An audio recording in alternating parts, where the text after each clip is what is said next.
akkam nagaa fayyaa jirtan ilmaan Oromoo bakka jirtanitti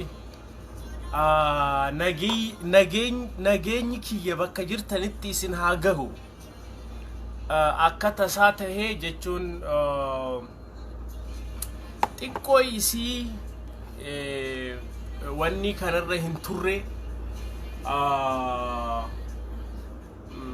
live kana jechuudha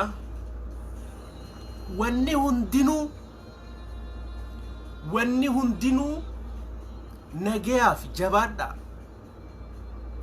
ummanni Oromoo hangi dhumeet hangi bilisa bahu baganaa jiraattan baga jiraattan bakka jirtanitti jabaadha ajjeefamuun haa caalu onnee teenya nu cabsite dhugaa rabbii ol ka'ee mataan ol qabadha je'ee hiyyaanne du'a jecha haa caalu irratti jechuudha garuu haaceen onnee teenya keessatti hafee seenaa gartee ar'aan tana nuu lubbuun jiru kanarra isaa wareegame santu seenaa dalagee dabre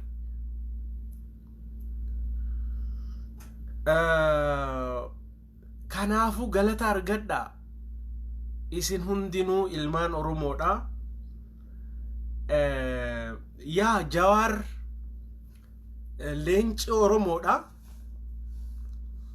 isaan sila Jawaar hidhaniit Jawaar summiidhaan marzeessanii summii itti kennanii jiran Jawaar rabbiin isa dandamachiisee garuu qaamni isaa iitahee jira summeessanii jiran akkana jeen abbaa murtiiti dhaddacha irratti Jawaar summiidhaan isaan isa dhamaasuufi that what they did summii nyaachisanii torchi godhanii isa ajjeesuufi namichi Daani'el Kibratiin ajajamu Ashaagireen jechuudha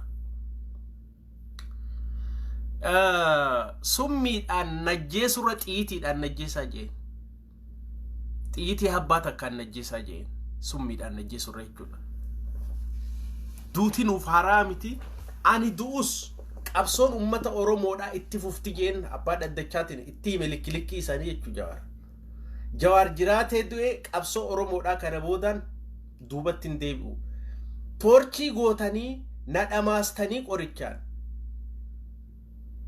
najjeesurra biyya santu nagaa taare hin taatu will never happen namichi Abiyoot Kaasaan ka Daani'el Kibratiin ajajamu ar'aan tana obboleessa keenya Abadal Abidiin silaa warra akka kootii Abiyoot qabdu tana warra akka Shimallis jettanii namicha harree sanfaa annamatti hin fakkaatu waa'ee nama saniifaa dubbachuu hin fedhu Taayyee dandaa 2015 keessa 16 keessa Jawaar bar isaaniif qabsaa'aa ture bar waan sa walirra fidee maxxanseetillaa ture waan gaafa Taayyee mana hidhaa ture Jawaar barreessaa turee fi waan ar'a Jawaar mana hidhaa seene isaan barreessan jechuudha laala kana hunda ilmaan Oromoodha garuu qabsoo Oromoo hagana takka finkich nafxanyaan kun mootummaa Amaaraati by the way waan nafxanya malee wanni amma jiru kun mootummaa Amaaraati isinitti himu direct man isinitti hima kan amma jiru kuni mootummaa Amaaraati amma jiru kun mootummaan Abiyoot Kaasaan mootummaa Amaaraati garuu ummata Oromoo miliyoona 60 lafarraa dhuma malee dhiifama naa godhaa yeroo tokko booda waan isin dubbisuuf messenger irratti illee isin yaada nama tokko fuudhee har'a waan Saudi Arabia keessatti illee ta'e tokko sanillee nin dubbadha. Share godha yoo nuti dubbannu takka wanni dubbannuuf akka ummanni Oromoo dhagahuuf waan ta'eef callisneetuma dubbatu yoo ta'e bar akkanumatti haasofna haa ummanni dhufeetiin hin dhagahu haa ummanni dhufee waan nuti dubbannu hamtus taatu gaaris taatu toltus taatu baddus taatu haa dhageeffatanii viidiyoo share godhuun homaa waan isin miidhuun qabu. mootummaan Amaaraa kaamma jiru kun jechuun mootummaan Abiyoot har'aan tana kaleessa har'a Adaamaa keessatti Adaamaa lafa nuti itti guddanne Oromiyaa lafa nuti itti guddanne Adaamaa lafa teenya lafa Oromoodha.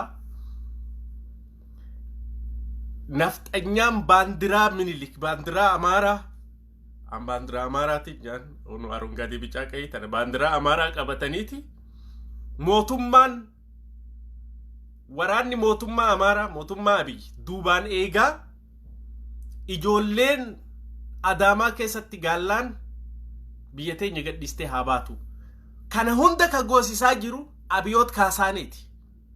Laal ilmaan Oromoo matareesii fi snaayiparii mataa dhaha yaa warra farshoodha yaa warra kaabineedha silaa rabbiin walid nu fide takka anatu jiraata takka injiraadhu addunyaa tanarra isinis galaafadhe anis injiraadhu silaa fagoo jirra biyya tanarra garuu Oromoon kaabinee ganda kee keessaa joollee Oromoo guyyaa cafaqaa halkan mana farshoo bulu kana yoo dhabde waanuma harkaa qabduun kanumaan isiniin jedha waa maraayyuu asirratti hin dubbadhu yoo waan harkaa qabduun kaabinee ijoollee guyyaa cafaqaa oolte ijoollee qeerroo guyyaa tumaatiniin oolte halkan mana farshooti bakki isaan bulan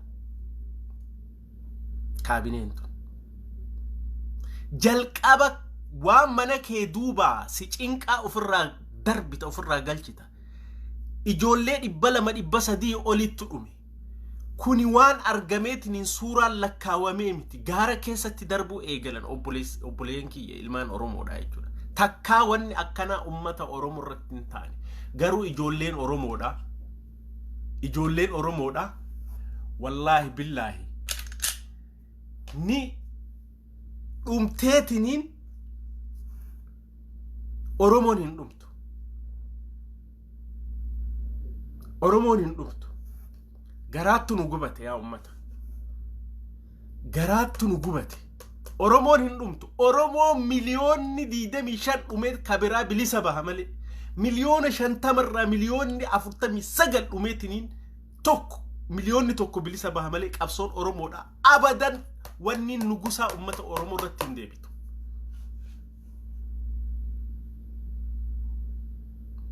Obboleen kiyya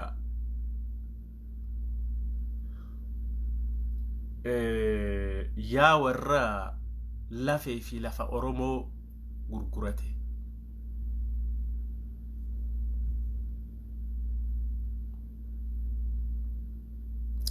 lafeen ummata Oromoo lafeen ijoollee Oromoodha isin haa waraantu lafeen ijoollee Oromoo ka xiyyitiin snaayipariidha miila isaanii caccabsee lafeen alatti yaateetiniin lafee fuudhanii lafeen sun qarri lafee sanii isin haa waraanu lafeen haa caalu hundeessa isin haa waraantu yaa warra foon dheedhii fi xajjitti lafee fi lafa Oromoo gurgure guyyaan kun marri ni darba guyyaan kun marri ni darba yaa warra lafee fi lafa Oromoo gurgure yaa warra xajjii fi foon dheedhitti lafee fi dhiiga ummata Oromoo gurgure lafeen Oromoo sun isin haa waraantu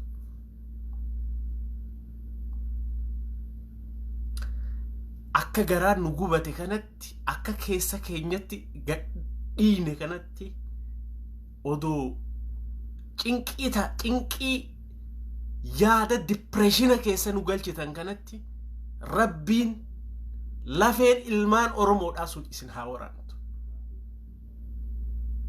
kuma waan biraan jiru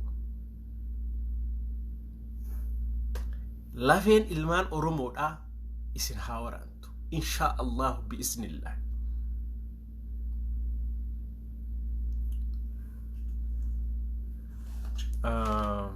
ar'asira yaa warra lafee fi lafa oromoo xajjii fi foon dheedhitti gurgure sittiin himaana dhagee silaa maaliin godhaamti lafeen oromoodha isin haa waraantu yaa warra xajjii fi foon dheedhitti ummata oromoo gurgure lafeen ummata oromoo isin haa waraantu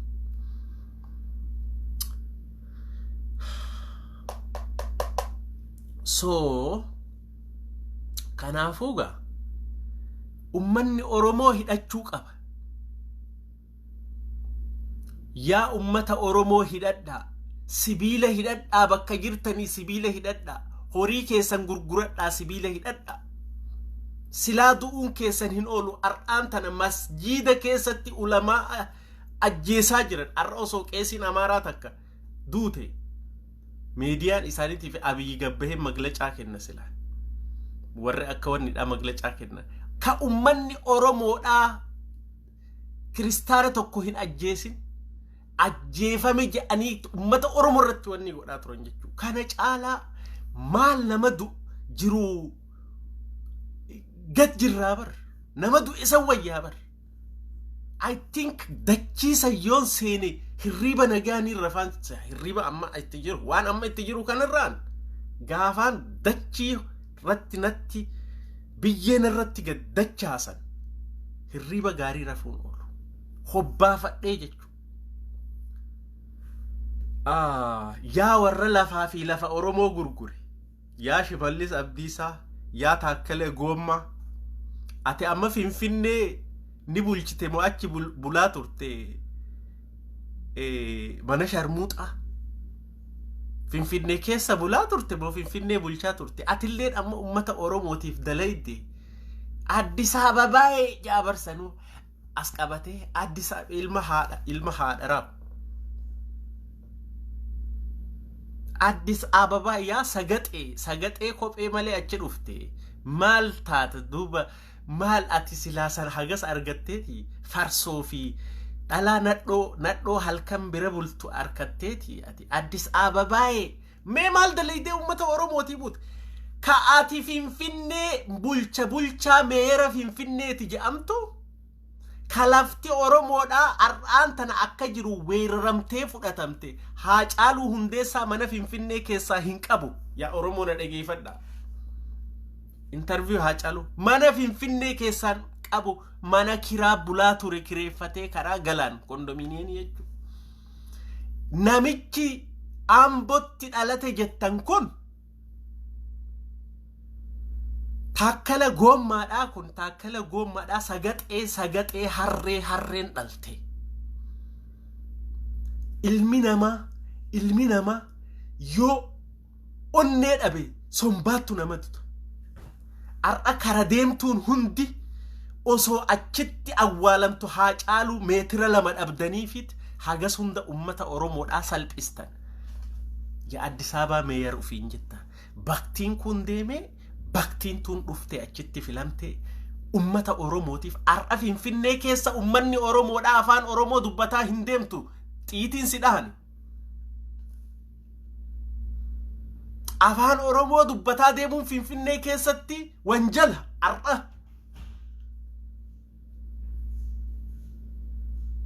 yaa warra lafaa fi lafee oromoo gurgure dhageeffadhaa isinillee inumaa biyya bulchitanii kun immoo kalaadaan ilkeen isaa kaabaa fi kibbalaaltu maqaan isaa eenyu Shimallis jettan jalqaba Afrikaa Horn of Africa tasgabbeessuu miti ilkee teessan hidhiiti braasleetiin hidhii tasgabbeessiiti qajeelchi ilkee akka namaatitti ilkee qajeeltuudhaan as bahi meediyaa irratti dubbadhu qofforroo koldaa harree wannaa fakkaatu ilma harreedha suuraan keessan hin tolu, maaliin keessan hin tolu. Ilmaan harreedha, ilmaan goobana daacee, ilmaan goobana daacee hoggaan jiru, ilmaan goobana daacee ka Arsii keessallee jiru, Baale keessa jiru, Harargee keessa jiru, ilmaan ahadaarii jechuudha bar. Ilmaan goobana daacee jechuudha ahadaarii jechuudha. Ergamtuu nafxanyaa jechuudha. Ilmaan goobana daacee jechuudha Miniliik ergataa ture. Ilmaan goobana daacee yeroo isin hin jirru warri akka leencoo baatiiti moo leencoo buutii, leencoo albaatii jettan kun Amiin Jindi, Amiin Jundi, Amaan Jundi, Amiin Jundi. Warri akka Hangaasaa, warri akka kuno Jaafar Ali ilmaan goobana daacee ta Harargeeti, ilma ahadaarii jechuudha. Talaalaakii ahadaarii jechuudha. Warri ilmaan goobana daacee ergamtuu jechuudha. Ergamuu sandideetiin asit deebi'e United States of America keessatti. Ani ergamtuu miti. Ani ilmi Haaji Hussein Nuuraa, ilmi Oromooti. Ani ilma Oromooti. Ilma Arsiiti, ilma Oromooti. Ani ahadaarii ergamtuu taayee faa miti. Hin tahuu hin danda'u san. Ahadaarii ilma goobana daacee ergamaa tahuu hin danda'u. Ahadaarii jechuun bara. Goobana daacee jechuun ahadaarii talaalaakii የውሻ ልጅ ጭሎ ጃንሰን ጭሎ ተላላኪ ጭሎ ጀቹ ተላላኪ ጀቹ አከሲ ጀቹ ስቲኒ መስርቲን ስቲማ ጭሎ ጭሎ ነው ጭሎ ወረጃው ተላላኪ ጀቹ አዳሪያን አከሲ ጀቹ ilmi goobana daacee jechuun yoo goobana daacee ati gootummaa natti himte ilma sittiin golfa ilma aadaariin siinja talaalaaki ኮቲያሽ ወረ ጃንጥላ ቀቤ አማር ጋንግረፈ ዱባ ጀለዴሙ ጀቹ አዱ ራዶር ካበር አዱ አማርቲቺ ጋንጌ ያበቴ የዴማ ጀለዴሜቲ አጎበረ ረቀቤቲ አዱ ራዶር ካበር ሁዱ ጀለገሌ ጀቹዳ ሁኒ መሰካፍ ጋንጌ አከሲ ጀቹ አዳሪያን ወረ duubaa fi duraan kun harree fi wanni masakuuf jechuun ilmaan goobana daacee jechuun ilmaan goobana daacee ta Arsittis dhalatte, ta Harargettis dhalatte, ta Jimmattis dhalatte, ta Wannattis dhalatte jechuun akkas jechuun ahadaariyaan talaalaakii jechuun bar akkasii bar sittiin hima ilma sharmuuxaa akkas jechuun bar. Yeroo takka takka emotional taana garaa kanaan na gubate yaa Oromoo. nin gubadheetiin akkana maraatuu ta'e yeroon tun hundi ni dabarti. Jawaarni baha mana hidharraa waan takka hanqa of course dawaa nyaachisanii jiran rabbiin isa baasee jira. Amma boodaan kaa ijoollee tuulamaa kaa bineensi ar'a ijoolleen Arsiitii fi Harargee qofti dhumachuun irra hin jiru kaa ijoolleen Jimmaa kaa bineensi kun isa mara nyaataa kaa ijoollee tuulamaa waggaa 100 dura gaafa Minilik tuulamarraa isin buqqisu bakkitti isin baqattan Arsii fi Harargee Arsiidha. Bineensi kun deebisee waliin nu nyaataa kaa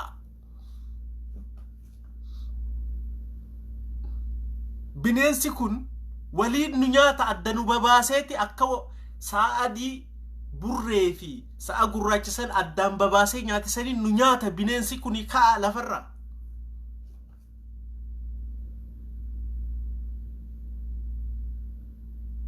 Ani harka duwwaa miti sibiila harkaan dhabina yaa Oromoo.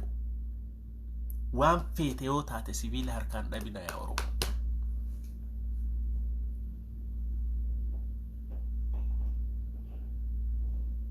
Kaabinee guyyaa isin cafaqaa halkan mana farshootu bultutan karra 2 fi 3 ganda keessa yoo gattan tabiraa jiilteet isinitti hin deebitu gata dachii jala dabarsaa.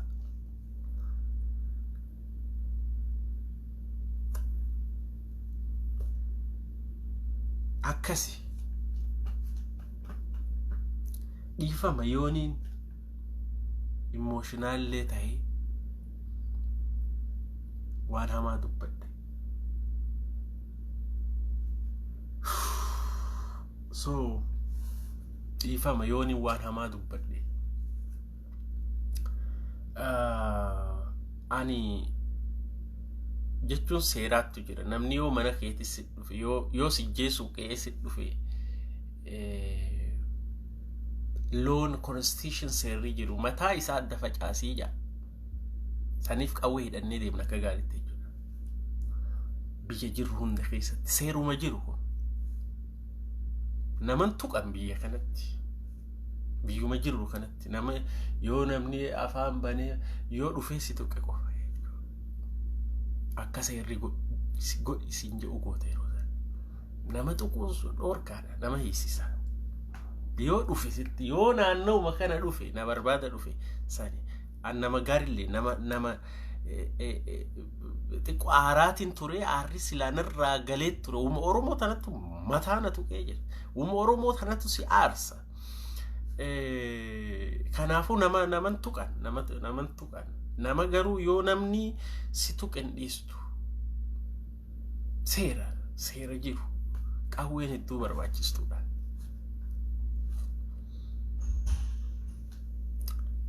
Kanaan isiniin ja'a galatooma ilmaan Oromoo jabaadha. Wallahi Abiyyi Ahmed dachii jala isa dabarsina. Abiyyi lubbuun itti dhuftee jirti. Waraana Shaabiyaattu isa eega. Waraana Amaaraatu amanee of cinaan kaa. Oromummaa yaasee jira. Warra mooraa san eegaa ture. Abiyyi Ahmed akka hama kufa. Waa sadii. Takka. Kolonel Gadaafi nama kabajaa qabu nama biyya isaa akka gaarii nyaachisee biyya isaa tujjaaraati. Takka akka Saddaamiifis kabajaan qaba. Garuu akka inni ta'e san jechuudha. Sadaffaan akka Mangistuu Hayilamaariyaam itti ceheeti Asmaraa seena. Abadal inshaa Allahu ta'ala Abiyyi Ahmed biyya san ittiin fufsiisu. Damba fassasa quxar damaachin ifadhaan. Dhiigaan nu danfaa jira. Akkasi dhiigni na danfaa jira barammaan. Bar nama jiru gad jirra bar dhiigni akkasi dhiigni na danfaa jira bar. Damba fassasa quxar dam